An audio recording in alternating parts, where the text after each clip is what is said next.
আমার কপালটা সত্যিই খুব খারাপ, আর সবসময় আমার সাথে কেন এমন হয় আমি বুঝতে পারি না। দেখো আমার স্বপ্নের রিং লাইটটা আজকে কিনে নিয়ে এসেছি, আর আমার আজকে এই কথাটা বলতে হচ্ছে। তো কেন বলছি এই কথাটা পরে আসছে, আগে দেখো এই যে রিং লাইটটা কেমন হয়েছে। এই যে লাইটটা তারটা মোটামুটি এই যে বেশ বড়ই দিয়েছে। আর এগুলো তো আমি দোকান দিয়ে খুলে আগে দেখে নিয়ে এসেছিলাম, তারপর তোমাদের সামনে আবার বাড়িতে এসে ওপেন করছি। আর এই যে দেখো স্ট্যান্ডটাও বেশ অনেকটাই ছড়ানো যাচ্ছিলো, প্রথমে পারছিলাম না। এই যে দেখো স্ট্যান্ডটাও অনেকটাই ছড়ানো যাচ্ছিলো। তারপর এই যে এগুলো তো খুলে বাড়ানো কমানো যাবে, তোমরা তো সব জানোই যাদের আছে। আমি এটা ফার্স্ট টাইম কিনলাম, তো আমি অত ভালো জানতাম না, দোকান থেকে আমি দেখেই নিয়ে এসেছিলাম।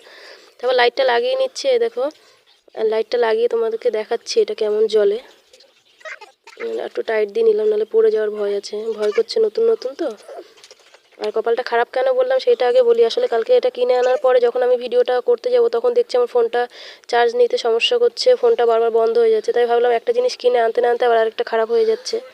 মানে কত শখ করে রিং লাইটটা কিনেছি ভিডিও করার জন্য, আর এখন যদি ফোনটাই খারাপ হয়ে যায় কতটা খারাপ লাগে বুঝতেই পারছো।